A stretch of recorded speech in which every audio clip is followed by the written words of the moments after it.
잠언 19장 13절 14절. 미련한 아들은 그의 아비의 재앙이요 다투는 아내는 이어떨어지는 물방울이니라. 집과 재물은 조상에게서 상속하거니와 슬기로운 아내는 여호와께로서 말미암느니라. 18절. 네가 네 아들에게 희망이 있은즉 그를 징계하되 죽일 마음은 두지 말지니라. 26절 말씀 보겠습니다. 아비를 구박하고 어미를 쫓아내는 자는 부끄러움을 끼치며 능욕을 부르는 자식이니라. 27절도 보겠습니다. 내 아들아, 지식의 말씀에게서 떠나게 하는 교훈을 듣지 말지니라. 아멘. 오늘 본문은 잠언 19장에서 언급되는 가족 관계에 대한 지혜의 말씀들을 선별적으로 좀 살펴보고자 합니다. 13절을 보시면 미련한 아들은 그의 아비의 재앙이요 다투는 아내는 이어떨어지는 물방울이니라. 미련한 아들은 부모의 재앙이다, 이런 말을 하고 있죠. 잠언에서 미련하다라는 것은 이것은 뭐 어떤 기질이나 성품의 문제가 아닙니다.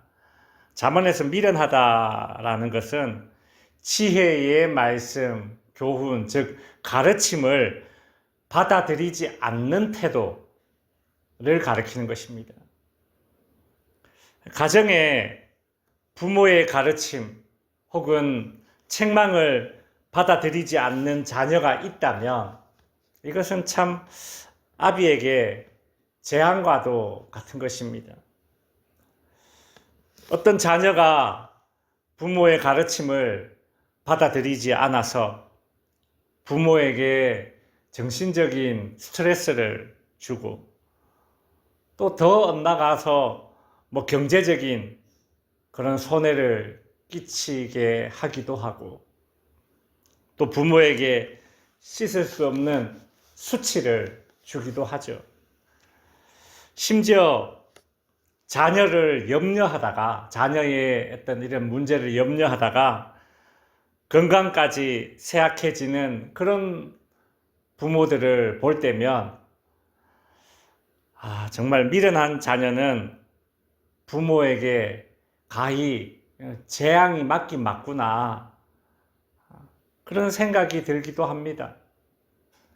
참 서글픈 말이죠. 그죠?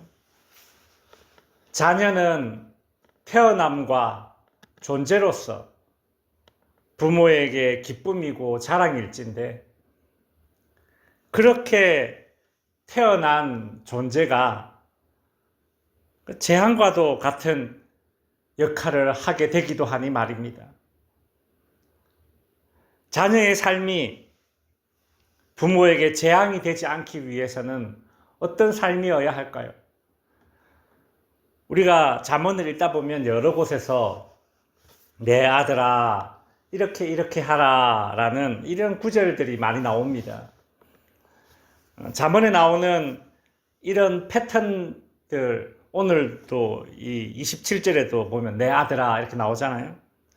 이런 패턴들, 구절들이 종종 나오는데 이런 패턴의 구절들을 이렇게 모아보면 대략 한 3가지로 압축할 수 있습니다. 첫 번째는 불의한 길을 걷지 말고 정직한 그런 재물을 취하기를 애써야 하는 것입니다. 두 번째는 부지런하여서 게으르지 말아야 한다. 세 번째는 잘 듣고 잘 말해야 한다. 즉 지혜의 말은 들으려고 애를 쓰고 그리고 말을 함부로 내뱉지 말아야 한다. 이 정도로 요약을 할 수 있습니다. 크게 3가지죠. 우리가 자녀들을 위한 평생의 기도 제목으로 삼아야 될 것들이죠. 오늘 본문 13절 후반부에는 부부관계에 있어서 지혜로운 삶에 관한 말씀이 나옵니다. 다투는 아내는 이어떨어지는 물방울이니라. 우리가 사회생활 하면서 이렇게 대화를 할 때에 어떤 중요한 것이 있다면 그것은 진실입니다. 진실된 말을 하는 것. 그것이 사회생활에서는 아주 중요합니다. 근데 부부 관계에서는 단순히 진실된 말을 주고받는 것이 능사는 아닙니다. 소위 이제 정말 가까운 사람들 사이에서는 팩트 폭행이라고 하죠. 진실된 말을 하는 것 그 자체가 사실 중요하지만 그것 자체가 능사가 되는 건 아니라는 거예요. 솔로몬은 1000명의 여인이 있었지 않습니까? 그 수많은 여인들이 한마디씩만 해도 1000마디 아닙니까? 그죠? 오늘 본문에 이런 말이 나오는 것 같아요. 정말 다투는 아내를 비유하되 어떻게 비유하는가? 이어 떨어지는 물방울로 그렇게 비유를 하고 있습니다. 여기서 이제 다투는 여인이라는 이 단어는 어떤 사나운 여인이라는 뜻보다는 잔소리하는 여인에 더 가깝습니다. 요즘은 사실 그런 집이 잘 없죠. 건축 기술도 발전해서 그런지 예전에 저 어릴 때만 해도 장마철에 연일 이렇게 비가 내리면 천장에서 꼭 비가 새는 곳이 있었습니다. 그래서 밑에 이렇게 대야를 이렇게 받쳐 놓으면 똑똑똑 그 소리가 계속 밤새도록 들리잖아요. 그러다가 비가 좀 확 쏟아지면 똑똑똑똑 이렇게 이제 리듬감이 있는데 그게 되게 이렇게 반복적이 밤에 잠이 안 와요. 그 소리를 듣고 있으면 참 이게 스트레스입니다. 이어 떨어지는 물방울, 천장에서 계속 이어서 떨어지는 그 물방울은 스트레스죠. 여러분 물방울이 똑똑 떨어지지만 그것이 20년이 떨어졌을 때에는 바위를 뚫습니다. 제가 실제로 어떤 관광지에서 20년간 물이 떨어지면 이 정도의 바위에 구멍이 납니다.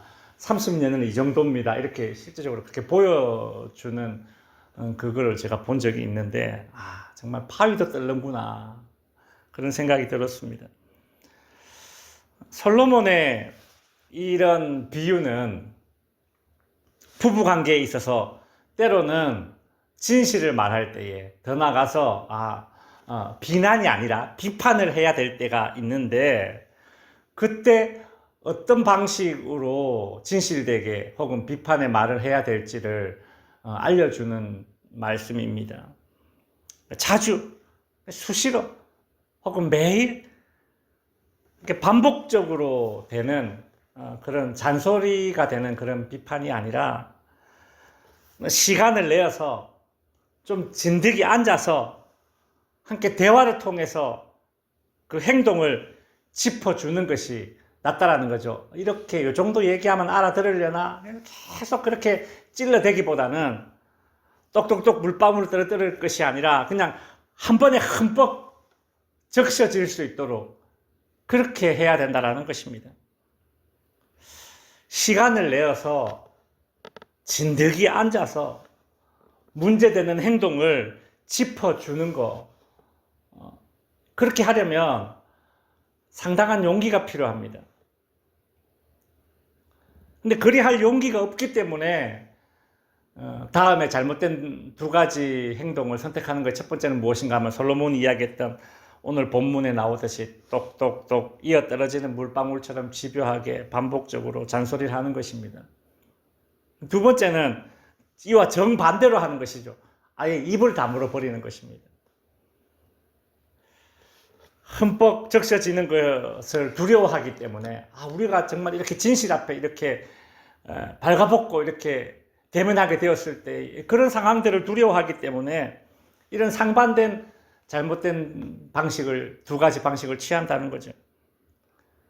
부부간의 대화에 있어 진실해야 될 순간이라면 진득이 앉아서 문제되는 행동을 짚어주는 방식이어야 합니다. 마지막으로 이제 26절에서 솔로몬은 부모 자녀 관계에 있어 부모를 대하는 자녀의 잘못된 태도를 짚고 있습니다. 아비를 구박하고 어미를 쫓아내는 자는 부끄러움을 끼치며 능욕을 부르는 자식이니라. 이 구절은 늙은 부모가 경제력이 없어졌을 때에, 혹은 이제 늙은 부모가 그의 인생을 이제 마무리하는 시점에서 장기간의 어떤 유병 기간을 보내게 될 때에 그 장성한 자녀들이 그 부모를 공경해야 함을 말하고 있는 것이죠. 성경에서 이것은 부모들을 향한 자녀들이 지녀야 할 일종의 책임으로 언급됩니다. 10계명 중에 제5계명이 내 부모를 공경하라 라고 했지 않습니까? 여기서 이 공경은 어떤 마음의 태도만을 의미하는 것이 아닙니다. 이것은 실제적이고 그리고 현실적인 부모의 경제적인 필요, 더 나아가서 돌봄의 필요를 가리키는 것입니다. 성경은 부모에게 하는 이 공경이 땅에서 잘되고 장수하리라는 그 복으로 되돌려 받는다, 그리 말하고 있습니다. 즉 연로하신 부모에게 경제적으로 그리고 정서적으로 필요한 것을 제공한다고 해서 그냥 그것이 잊혀지는 것이 아니라 되돌려 받는다라는 그런 약속이 있다라는 것이죠. 반대로 성경을 보시면서 자녀에게 내가 경제적으로 정서적으로 필요한 것을 이렇게 제공한다고 해서 되돌려 받게 된다라는 그런 약속을 본 적이 있습니까? 자녀를 노엽게 하지 말라. 그러니까 정서적인 어떤 그런 부모가 자녀에게 대해야 되는 정서적인 어떤 돌봄의 언급은 있는데 경제적인 어떤 실제적인 그런 부분을 되돌려 받게 된다라는 그런 약속은 없습니다. 왜 그럴까를 제가 생각해 봤어요. 사람은 자녀를 향한 이런저런 경제적인 어떤 현실적인 돌봄은 아까워하지 않습니다. 막 이것도 퍼붓고 저것도 퍼부어요. 마치 이것이 저절로 되는 그런 것이라면, 반대로 연로한 부모님을 향한 경제적인 돌봄이나 혹은 정서적인 돌봄을 하려면 의지를 갖고 해야 됩니다. 일종의 노력을 해야 한다는 것이죠.